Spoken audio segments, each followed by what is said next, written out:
ako'y nagagalak na nandito po ako ngayon sa inyong harapan para po sa pagbabahagi po ng salita ng Diyos na isa pong kasiyahan sa akin na gawin.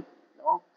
Uh, Kasiyahan po sa akin na ipahayag ang kanyang kalooban sa mga, lalo na po sa mga mananampalataya para sa ikalalago po ng ating pananampalataya at paglakad sa ating buhay bilang mga anak ng Diyos. Kaya isang magandang umaga po sa inyong lahat at ako po ay natutuwa talaga kasi ang tagal na pong hindi nakapunta dito sa maraming kadahilanan dahil talagang marami pong gawain ang ginagawa at pinapagawa ng Panginoon. At salamat po sa napakalaking pribilehiyong iyon.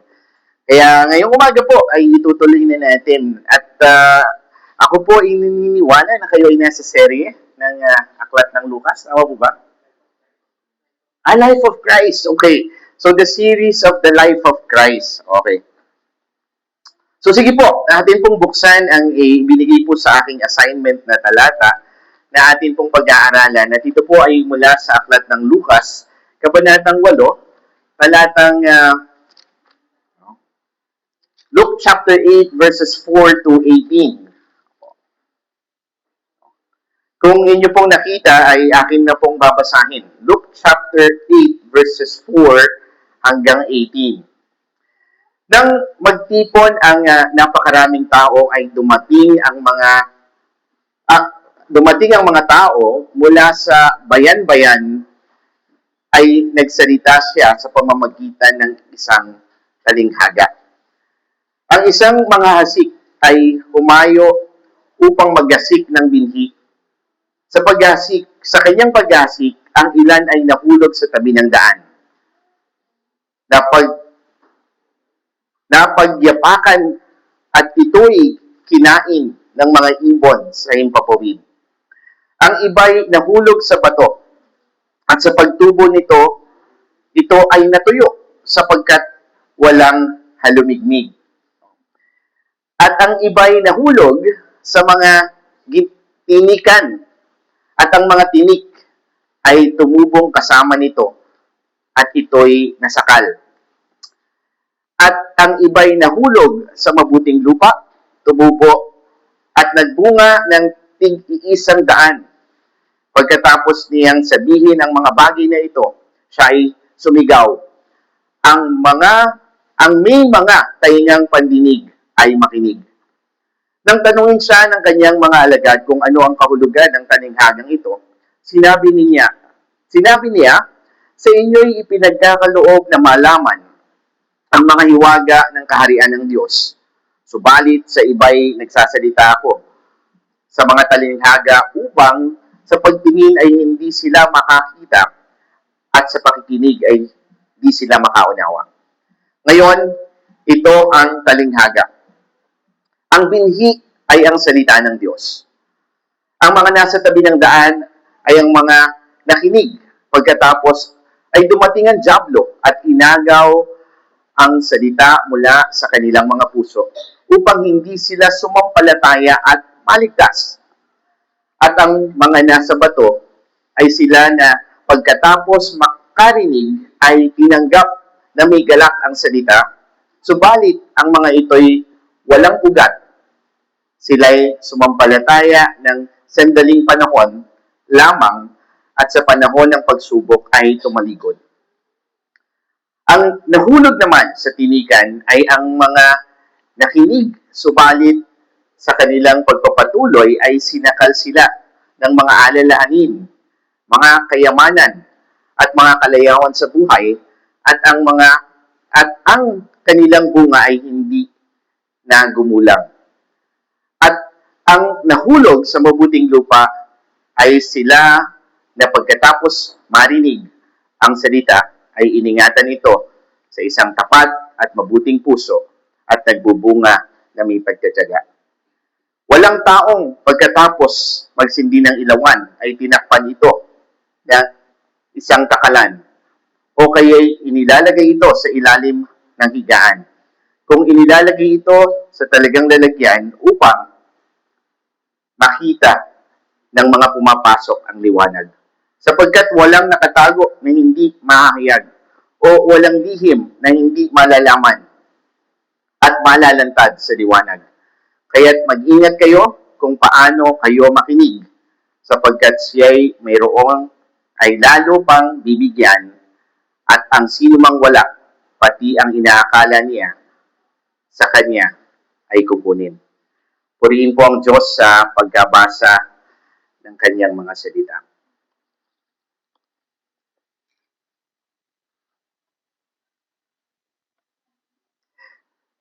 Mga kapatid, lahat po tayo ay alam kung ano yung Biblia. No? Ito po yung ating binabasa. Ngunit kadalasan din po, ito ay ating tinatawag na salita ng Diyos. Tama po ba? Or the Word of God.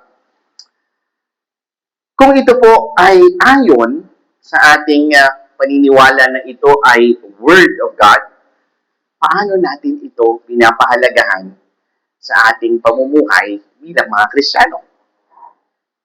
Paano natin ito pinapahalagahan sa ating church?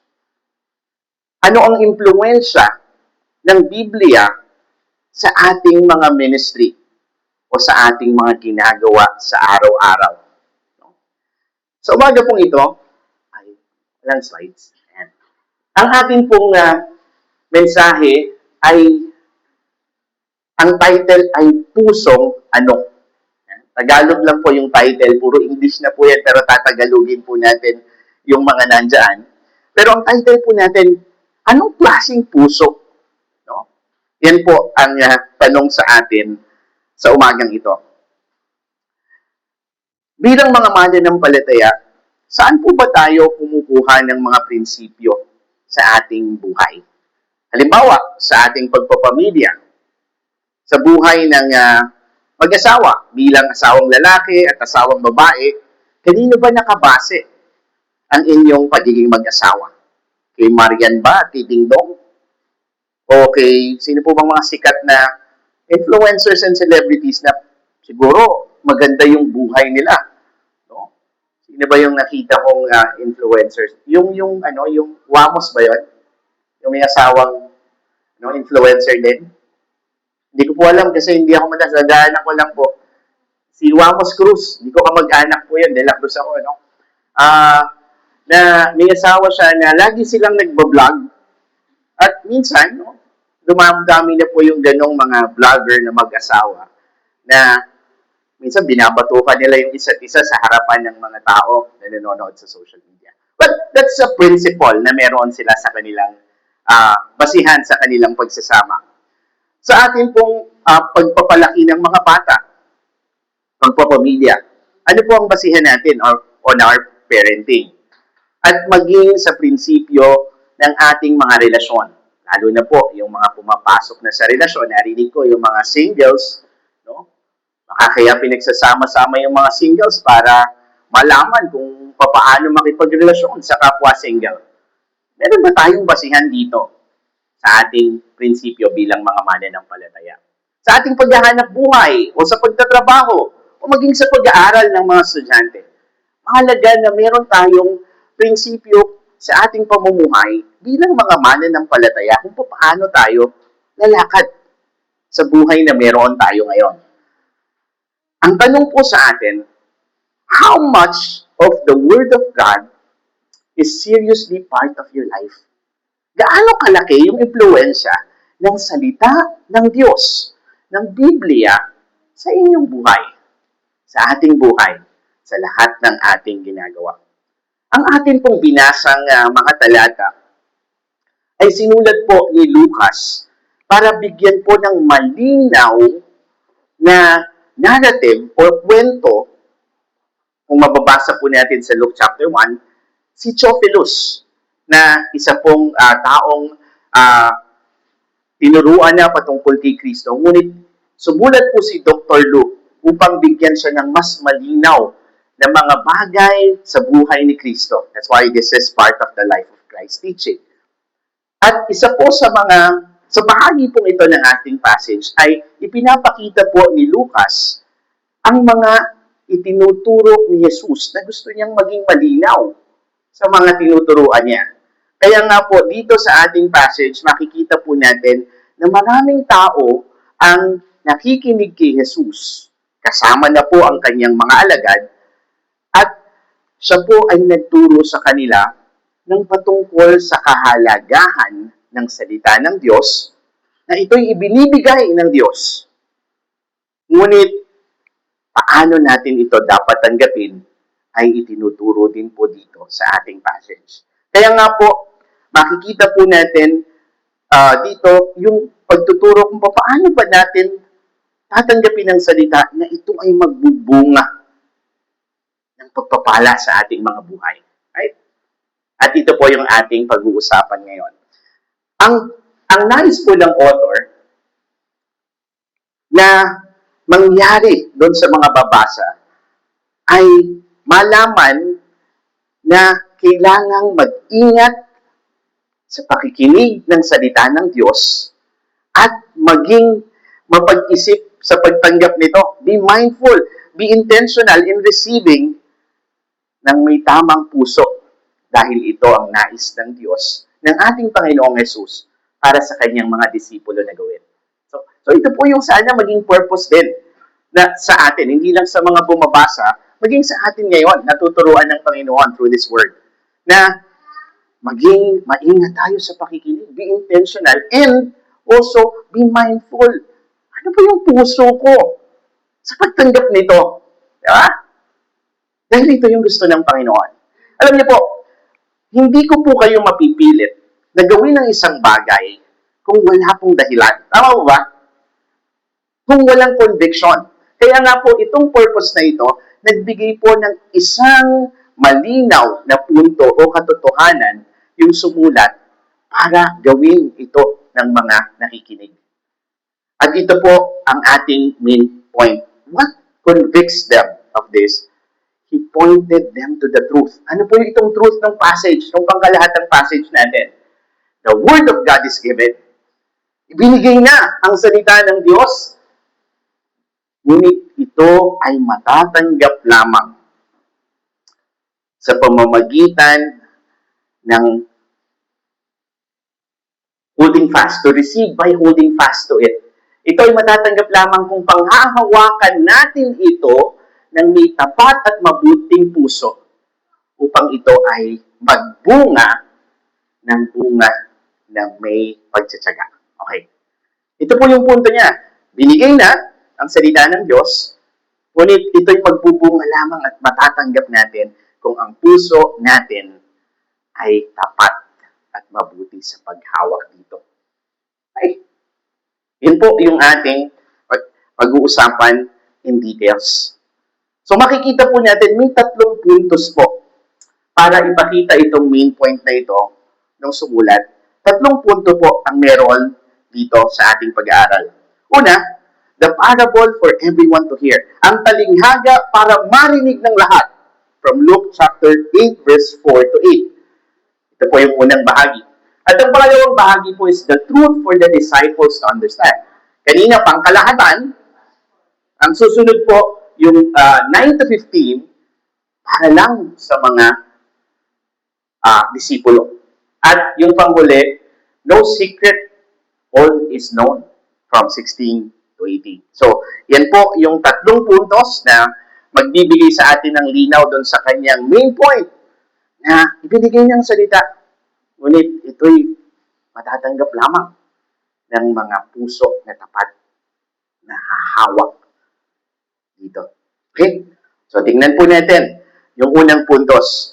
Puntahan niyo po yung chapter 8 verse 4. No? At mababasa po natin dito. I will be using ESV na po. Kanina kasi yung Tagalog medyo malalim. Pababawin po natin ng konti using this version. Pero Tagalog English po tayo. When the great crowd was gathering and the people from town after town came to him, he said in a parable. So, makikita po natin dito, sino ang audience ni Jesus? Ang sabi po dito, great crowd. Maraming tao ang nagsasama-sama.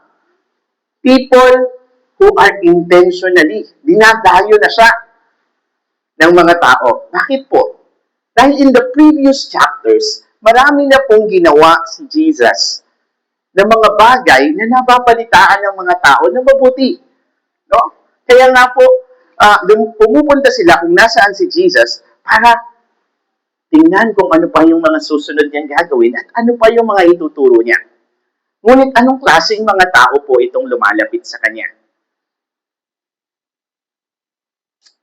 Hindi po lahat ng taong lumalapit sa kanya ay nagnanais na sumunod. Ang ilan po dito, kung babasahin po natin yung chapters, kala ko nakaserye, pero kung babalikan po natin yung chapter 7, dun sa huling bahagi, siya po ay inimbitahang kumain sa bahay ng Pariseo.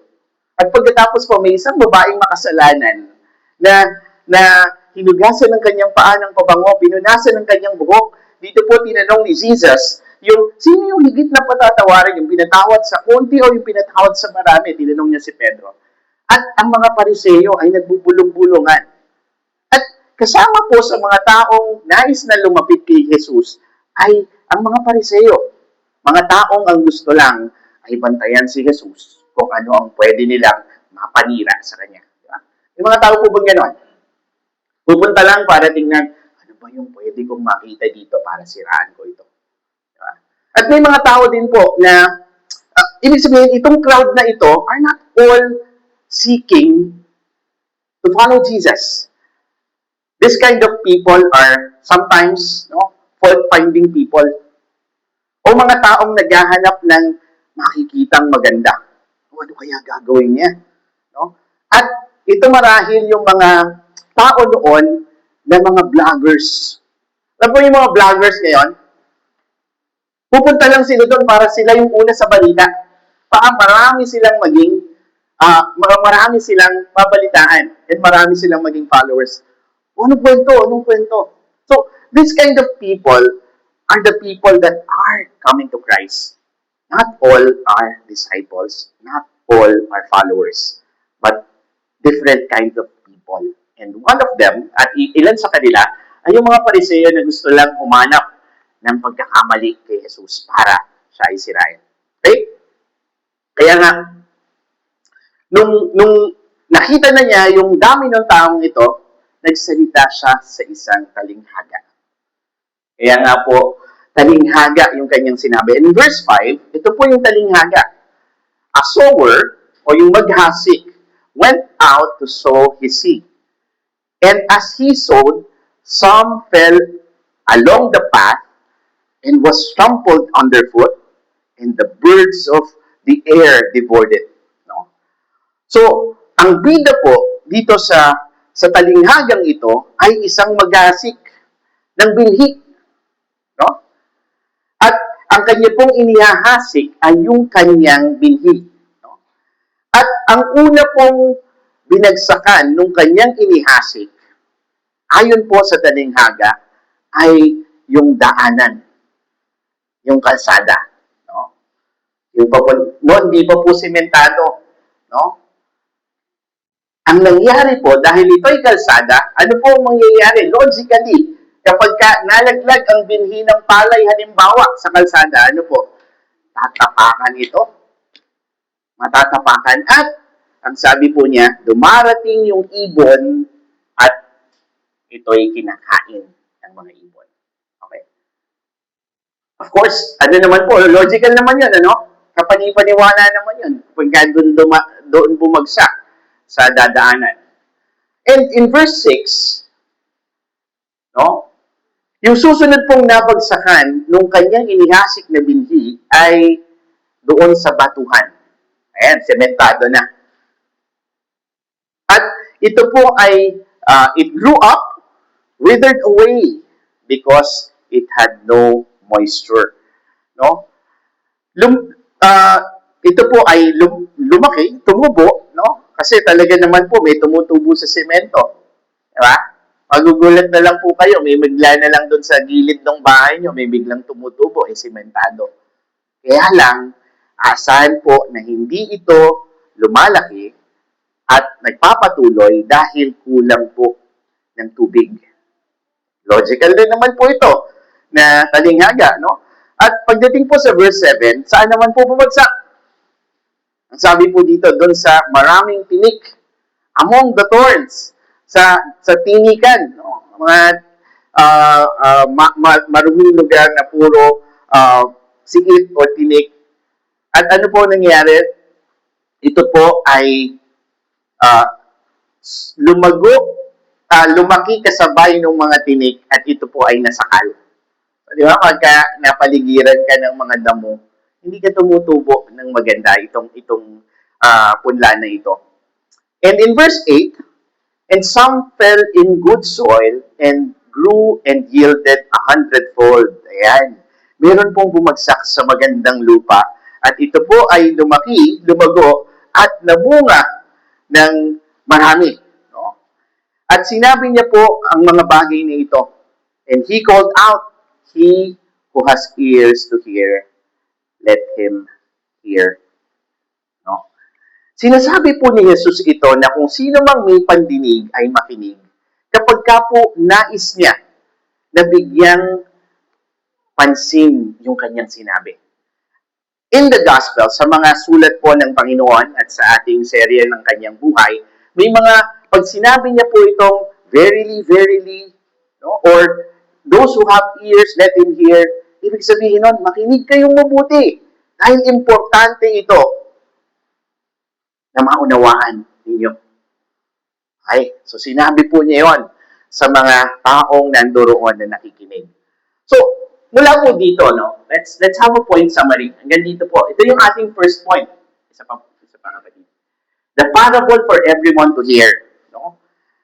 Si Jesus ay nagsalita ng talinghaga sa mga tao na iba't iba ang kanilang intensyon ng paglapit sa Kanya.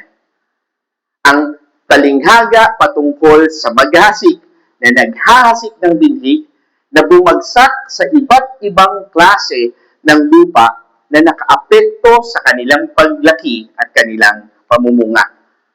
Ang storya pong ito nang nangyari doon sa mga binhi ay depende doon sa kanyang babagsakan na klase ng lupa.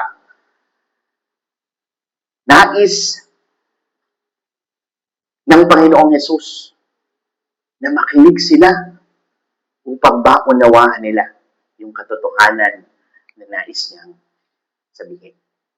Yun po yung passage na ito from 4 to 8. Ang tanong ko po dito, nung pinag-aaralan ko, naunawaan kaya ng mga tao yung talinghaga na kinuwento ni Jesus?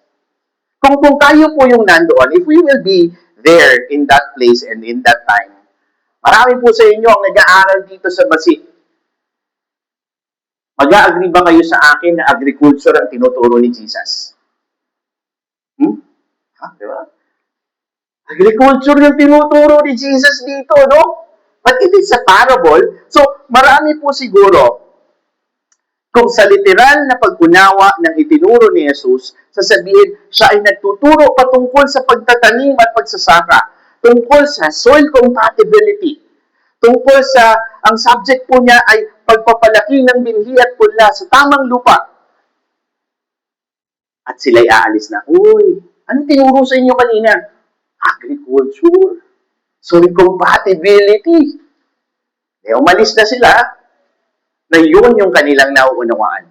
But then, his disciples, yung kanyang mga disipulo, ay nauunawaan nila na hindi agriculture.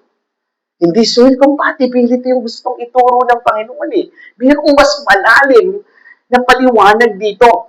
Kaya nga, sila ay nagpatuloy. So in our second point, ito na po. No? Yung ating second point is the truth for the disciples to understand. Yung katotohanan na dapat maunawaan ng mga disipulo ni Jesus. And in verse 9, ito po yung sinasabi.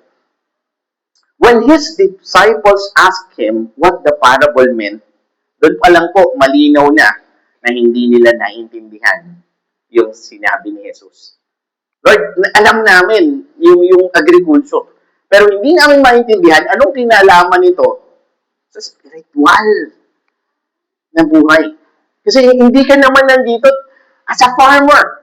You came here as the Messiah. Diba? So, he said, ito po yung naging sagot ni Jesus in verse 10. To you it has been given to know ang anong po, the secrets, the mysteries of the kingdom of God. Kanino po? Sa mga disipulo.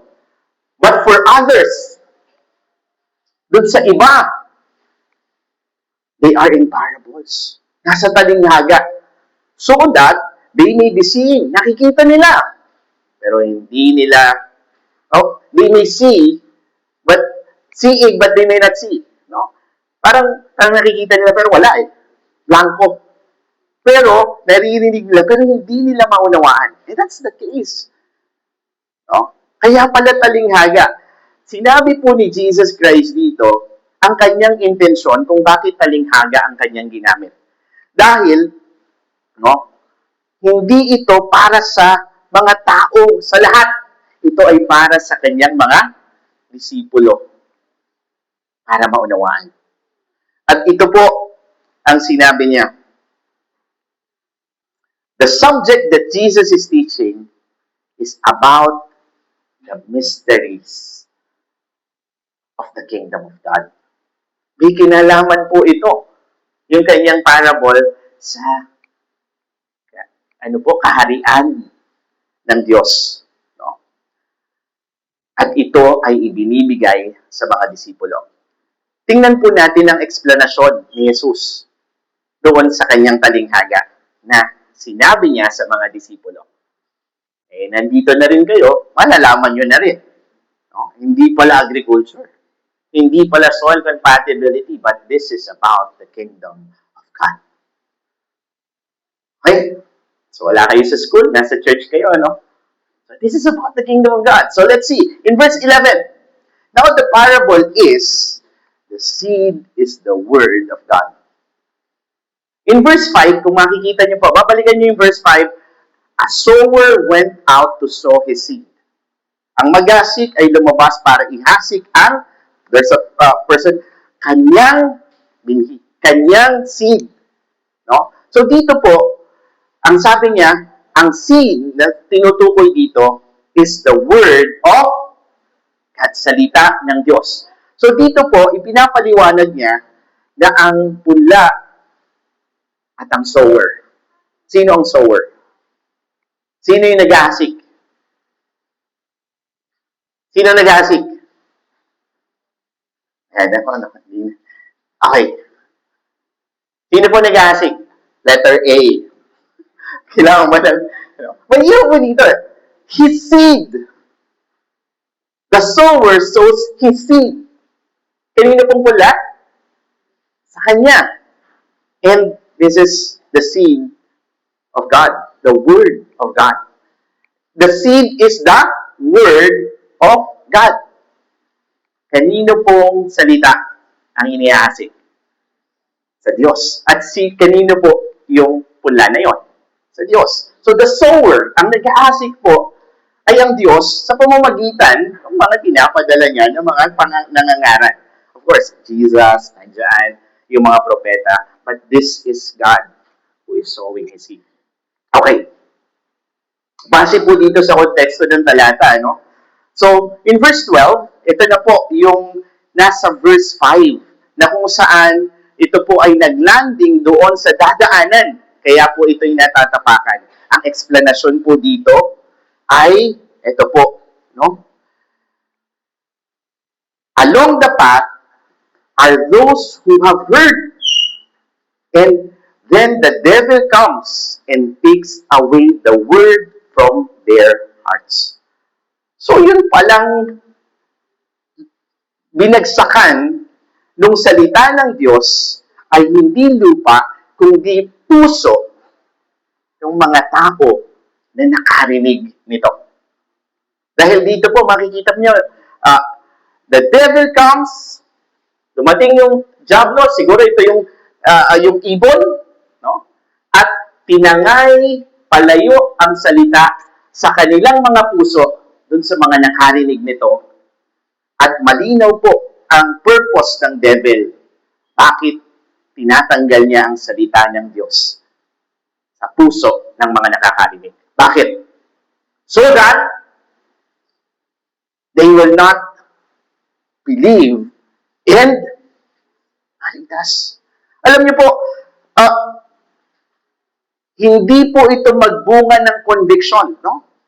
The people who hear, but it was taken away by the devil so that the word of God will not have a conviction of faith sa puso natin.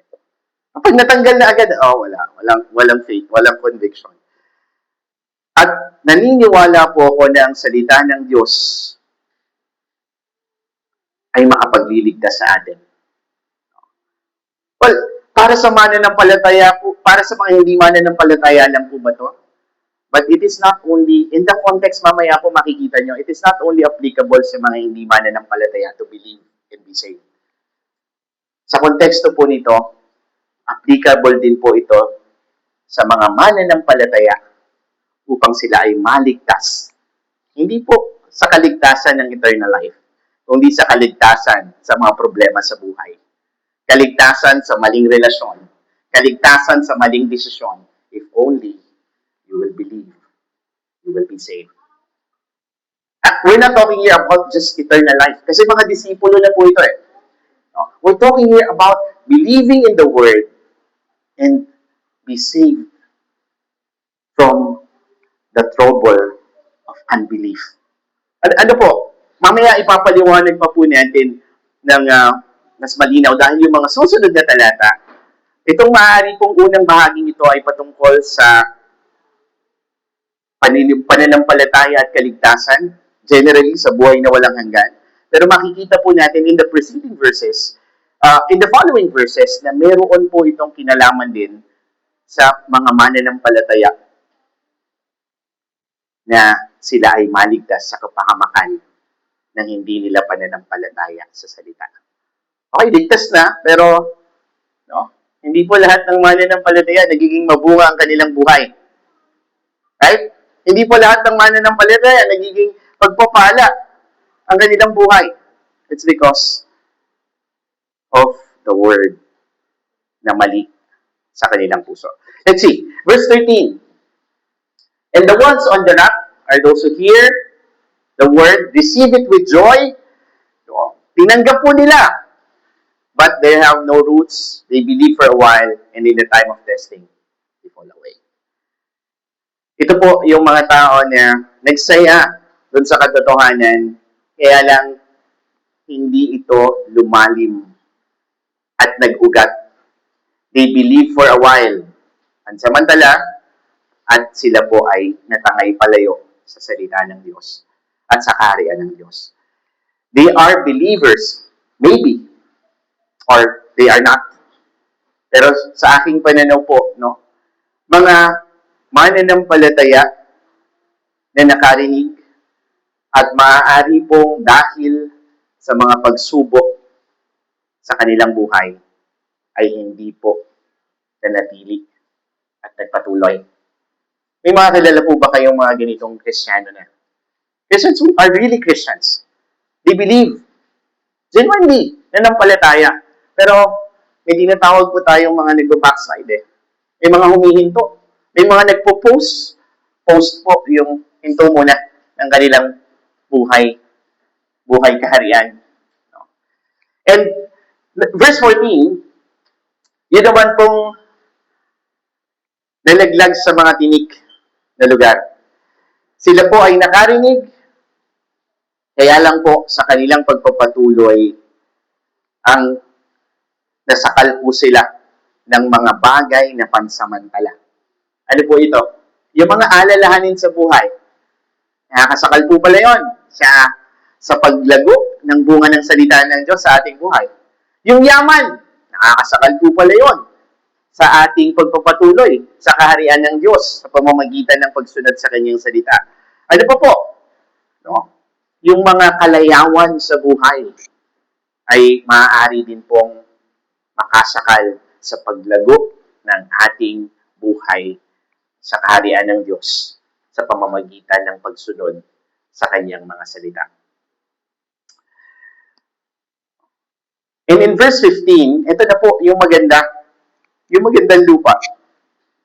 Sila po yung mga nakarinig, hearing the word, at sila po ay nanangan ng may tapat at mabuting puso. At ito po ay nagbunga ng may pagtsatsaga. Makikita po natin dito na ang seed ay ang salita ng Diyos. At ang intention po ng sower o ng naghahasik ay lumago ang kanyang salita sa buhay ng isang hinasikan nito. Ngunit, mangyayari lamang po ito kung ito po ay tatanggapin ng puso na may tapat at mabuti na pagtanggap dito. Okay? So, ang Diyos po, nais niyang ihasik yan sa lahat.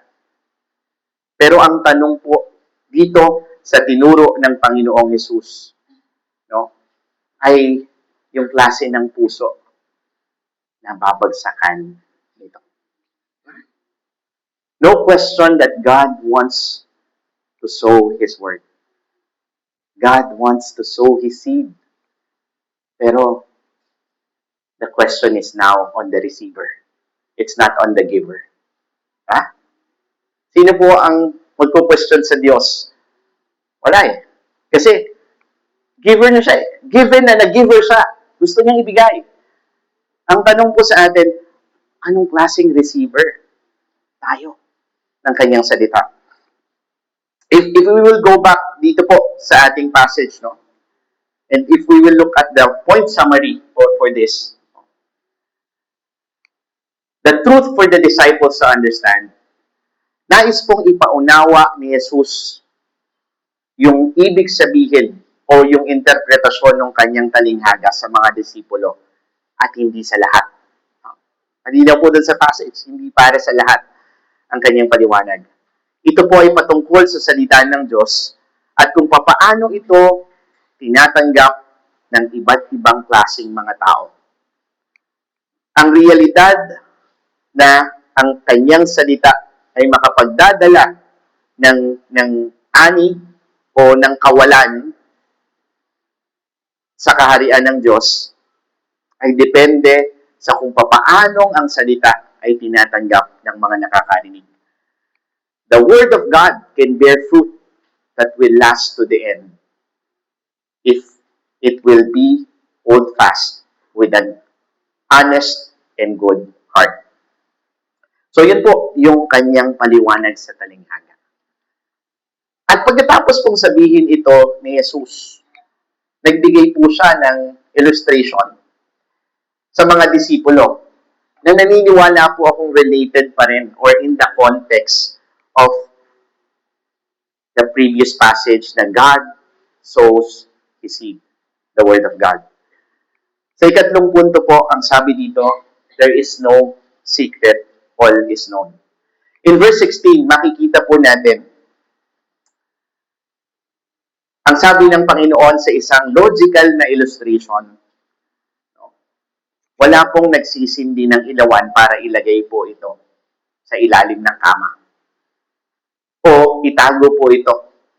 Kundi ito po ay inilalagay sa isang lugar na maitatanyag upang ang lahat ay makakita ng liwanag. Kung siya po ay tumutukoy patungkol sa mga tao na tumanggap ng salita ng Diyos, no, ng may tapat na puso, mangangahulugan po itong illustration na ito na sinasabi niya sa mga nakikinig at tumanggap na kayo ay mailalagay sa lugar na kung saan maitatanyag ang inyong buhay. Your life purpose. Keeping the word will put a person to his life purpose. The lamp to give light to those who will be entering. So, May, ang pagtanggap po natin ng salita ng Diyos ay maaaring magpakita sa atin kung ano yung halaga natin sa mundong ito. Kasi marami po tao, pero karamihan, hindi ko po alam kung, lalo na sa mga kabataan, dumadaan, ako naging kabataan ako, dumaan din ako doon, yung midlife crisis, o yung mga identity crisis, o yung mga hindi mo alam kung sino ka, hindi mo alam kung ano ka, hindi mo alam kung bakit ka nasa mundong ito. If that will come into your life, kung darating ka sa puntong ganon, ang salita ng Diyos ang magpapakita sa iyo kung ano ang dahilan kung bakit ka nandito. So dito po sa illustration na ito, no, kung ikaw ay nakakaunawa at tumatanggap sa salita ng Diyos ng may ganong puso, ilalagay ng Diyos sa tamang lugar kung saan kanya gagamitin ang iyong buhay. You will find your grace. You will find your purpose. So, and pangalawa po, in verse 17, sabi niya, nothing is hidden that will not be made manifest, nor is anything secret that will not be made known and come to life. If this is still related doon sa kanyang kinukwento, no, na anong klaseng puso ang binabagsakan ng kanyang salita, wala kayong maitatago, wala kayong maisisikreto, lahat ay maihahayag kung ang puso ay yung puso na tama, mabuti, o puso na katulad ng dadaanan, o puso katulad ng satinikan, o yung puso na katulad ng sabatuhan. Alam niyo po, hindi natin pwedeng itago ang kalagayan natin sa kanyang harapan. Lahat pong ito, kung paano natin tinatanggap ang kanyang salita. I can fake my preaching. No, na, okay, no, servant ako, pastor ako, missionary ako, ganito ako. Pero, ang puso ko ay maaaring hindi ang puso na inaasahan ng tao sa akin. Maaaring ito'y iba sa nakikita ng Panginoon, sa inyong nakikita. At ang ibig pong sabihin ng Panginoon, it is para po sa atin na wala pong maitago dahil ang lahat po ay ihahayag. So mabuti pang siya sa atin natin ang ating mga puso ngayon kung tayo ba ay nandoon sa kalagayan na kanyang hinahanap na datnan ng kanyang salita. Kaya nga in verse 18, that makes me convinced na ito'y patungkol pa rin sa pakikinig ng salita. Take care how you hear. For to the one who has, more will be given. And from the one who has not, even what he thinks that he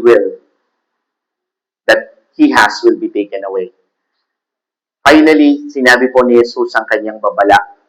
Mag-ingat kayo sa pakikinig. Maging mabuti kayo sa pakikinig. So this is really about hearing the word of God. Pakikinig sa salita ng Diyos. Ang isang tao po na namumunga ang salita ng Diyos sa kanyang buhay ay mamumunga pa ito ng mas maraming salita ng Diyos. If we will go back, no, dun sa pagpapahayag niya sa verse 9, ang kanya pong ipinapahayag ay yung mga hiwaga ng kaharian ng langit. Kung ang salita ng Diyos ay nasa iyo, marami pang salita ng Diyos ang mauunawaan mo upang malaman kung ano ang mga bagay patungkol sa Kanya at sa Kanyang kaharian. No? Ang sabi po dito, idadagdag pa niya sa inyo kung ano pa yung marami sa mga meron. Ngunit doon sa mga wala, no? Yung mga inaakala nilang meron sila, ay tatanggalin pa sa kanila. So when the Word of God, kung ang salita ng Diyos ay mamumunga sa atin, ng marami pang salita ng Diyos sa pagkaunawa nito, ano po ang makikita natin? Makikita natin ang kaharian ng Diyos ng mas malinaw. Makikita natin yung plano ng Diyos ng mas malinaw, hindi lang para sa ating buhay, maging para sa ating church, maging para sa ating pamilya. Makikita mo ng malinaw yung daan na nais ng Diyos na lakaran mo sa buhay na to habang ikaw ay nabubuhay. And you will learn how to invest your life na magiging mabunga ang kalwalhatian ng Diyos sa iyong buhay. And in summary po, dito sa huling puntos natin, the whole summary, si Jesus po sa kanyang talinghaga at sa kanyang ilustrasyon o paglalarawan ay sinasabi sa mga disipulo ang kahalagahan ng pagtanggap ng salita ng Diyos ng may mabuting puso. Nais din ng Panginoon na i-encourage at i-exhort at hikayatin ng lahat na maging maingat at sa ating pagtanggap, maging intentional, maging nasa isip natin ang ating pagtanggap sa kanyang salita. Naisin natin ito for the kind of heart that you have matters in receiving God's word. Hindi mo pwedeng i-fake ito. The more you receive, the more will be given. So, it is true with the word of God that will give a person understanding of God's kingdom, God's will, and God's purpose. So dito na po tayo sa ating application. Paano natin to lalapat sa ating mga buhay ngayon? Katulad po nung aking binanggit kanina, of course, this is applicable for salvation. Yung lahat ng nananampalataya sa gospel, sa salita ng Diyos, which is the gospel, ay may buhay na walang hanggan. Ngunit, ito din pong talatang ito ay mailalapat natin sa konteksto ng mga disipulo na sumusunod na kay Jesus, na nakikinig sa kanyang mga salita, sa salita ng Diyos. Sa mga Kristiyano na katulad natin ngayon, sa ating pamumuhay bilang mga mananampalataya, na tayo ay maging mabunga at mapuno ng pagpapala. Binigay na ng Diyos ang kanyang salita. Nakita niyo po ba? Hindi niya ito ipinagdadamot, inihahasik niya ito, inihahagis niya ito. Nais niya na lahat tayo ay makarinig. Ngunit, anong klaseng puso ang tumatanggap nito dito sa SICC?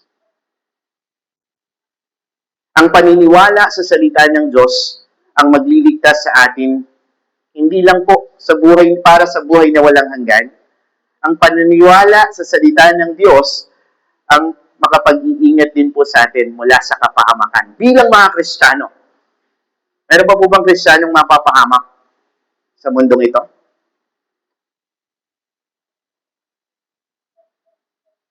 Pero sa buhay na walang hanggan, wala na eh. Diba? Pero sa mundong ito, meron pa po bang Kristiyanong napapahamak? Sino sa inyo ang na-scam na? Napahamak eh. Kasi ang sabi ng salita ng Diyos, magtrabaho, sabi, mag-invest ka lang. Wala kang gagawin. Kakapera ka. Na-scam. It's because hindi niya tinignan ang salita ng Diyos sa kanyang buhay. Na-scam na ba kayo sa relasyon? Mga singles. Meron bang broken-hearted sa inyo? Na feeling nyo, ninakawan kayo ng inyong puso. At durog na ayaw nyo nang magmahal muli. Parang humuhugot ako. Parang ako yun. It's because, nandoon po tayo sa kalagayan na pwede pa tayong mapahamak sa ating mga desisyon. Pwede pa tayong mapahamak na maaaring masira yung ating buhay dito na maganda sana. Pwede pa tayong mawalan ng kasiyahan at kapayapaan sa buhay natin ito kahit tayo Kristiyano. Kung hindi natin tatanggapin ang salita ng Diyos sa isang puso na may nagnanais na siya'y sundin at mangyari ang kanyang kalooban sa ating mga buhay. May mga churches na nasisira. It's not because hindi ito church ng Panginoon, kundi dahil hindi pinanghawakan ang salita ng Diyos ng higit na batayan sa kanilang pagiging isang iglesia. So, sa tanong na pwede pa ba tayong mapahamak? Habang tayo mga Kristiyano na nabubuhay dito, yes. But hindi sa eternal life. Dito, sa mga maling desisyon natin. That the Word of God, sana, can save you from those wrong decisions. Can save you from those wrong relationships. Can save you from the heartaches. If you just receive the Word of God in a good heart and hold fast to it. So ating application, no? As a Christian, how do you value the Word of God? Ano ka-importante sa isang Kristiyanong tulad mo, tulad ko, ang salita ng Diyos, that you are investing your life, your time, your effort sa pakikinig, pagbabasa, pag-aaral ng kanyang salita para maunawaan mo yung kaharian ng Diyos at ang kanyang kalooban. Para kang ano eh, sabi natin, patungo na tayo sa kalangitan, right? Heaven bound na tayo. Di ba? Pero ba't mas inaaral mo pa yung Singapore? Ba't inaaral mo pa yung Canada? Ano ba yung lugar na yun? Mas inaaral mo pa yung US? You should be seriously looking at the kingdom of God. Dahil doon ka papunta, eternal life. But then, mas inaaral pa natin yung mga bagay sa mundong ito rather than learning the secrets and the mysteries of the kingdom of God sa pamamagitan ng salita ng Diyos. No? What kind of heart? Ito na po yung pangalawang application. No? Yung puso natin. Anong klaseng puso ang meron tayo sa pagtanggap sa Panginoon? Ang ating bang puso ay tumatanggap sa salita ng Diyos na parang dumadaan lang sa ating tenga, yung naririnig natin. Dumadaan lang sa ating mga mata, yung mga binabasa natin sa Biblia. At hindi ito nananatili sa ating mga puso. Ang problema po sa ganitong klaseng puso, na sobrang open, walang bakod, lahat dumadaan, is an unguarded heart. Kailangan po itong bakuran ng Panginoon. Alam yung kalsadang yan, pag binakuran natin, wala nang dadaan dyan. Tutubo na. Tanggalin mo natin simento, ano? Tutubo na ang anumang itanim mo dyan. You should be fencing your heart with Jesus. Let Jesus guard your heart kung ito ang klase ng puso na meron ka.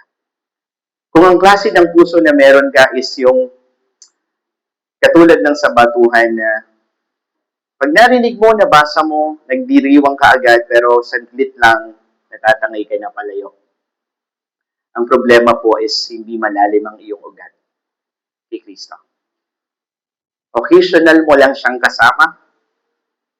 Every Sunday lang, ilang oras pa, at paglabas mo, iniiwanan mo na siya dito sa loob ng kapilya. Your heart is not rooted in Jesus. It is based on the spur of the moment joy. We can let go when it is hard. Teka, pagka mahirap ka, bibitaw niya ako. O ang puso natin ay katulad ng puso ng tao na nakatuon pa sa mga temporary na bagay. Yung yaman, yung business, o magiging pag-aaral. O minsan yung problema ng mundong ito, pinoproblema natin. Well, ang sabi, masasakal ka talaga kung dito ka nakatuon at hindi kay Kristo. Kaya nga ang sabi ng Panginoong Yesus, makinig ang may pandinig. At sa pakikinig natin sa Kanya, siya po ang magbibigay sa atin ng puso na katulad ng sa mabuting lupa na meron pong tapat at mabuting pagtanggap sa salita ng Diyos. At ito'y mamumunga hindi lamang po ng marami pang salita at pagkaunawa dito sa kaharian ng Diyos, kundi mga pagpapala sa buhay natin na maingatan tayo sa mga bagay na makapagpapahamak sa atin bilang mga mamamayan na ng Diyos sa mundong ito. At ang kahuli-hulihan po, nothing is hidden. Wala pong maitatago. Maaaring itong panahong ito ay paghahayag ng Panginoon ng puso natin. Hindi po sinusukat yung gaano ka kadalas sa church. Ang sinusukat po dito ay kung gaano mo tinatanggap ang kanyang mga salita. Alam niyo po, kung titingnan natin, paano tayo lumalakad sa buhay na ito na laging sarado ang ating Biblia? Ano ang laging bukas? Ang ating Facebook, ang ating internet, ang ating YouTube. Pero ang Biblia natin, as we go and navigate life, dapat laging bukas to tell us what is right and wrong about life. To tell us what is right and wrong about ministry. What is right and wrong about missions. At bilang uli po ay guys ko pong i-share sa inyo yung aking naging pagtuturo nitong last week sa Mindanao. Nagturo po ako sa isang church. At ang topic po namin is church planting. No? At ang tanong po doon sa aming module, paano mo malalaman kung tama o mali ang mga bagay na iyong ginagawa sa gawain ng Panginoon? Ang sabi po nila, pagka po hindi naging mabunga, mali. Ang sabi po nila, kapag ka hindi ka masaya, mali. Pagka merong humaharang, mali. Pero hindi po yan ang basihan kung tama o mali ang ating ginagawa.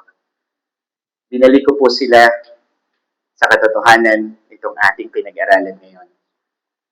Ang tama at mali sa buhay natin ay nakabase sa katotohanan ng salita ng Diyos.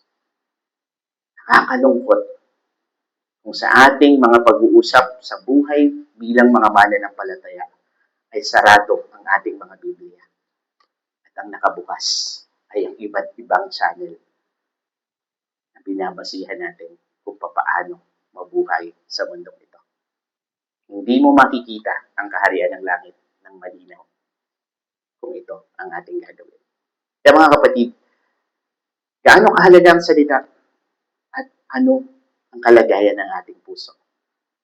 Ito ay para sa atin ngayon na dapat pagbulayan at pag-isipan sa harapan ng ating Panginoon.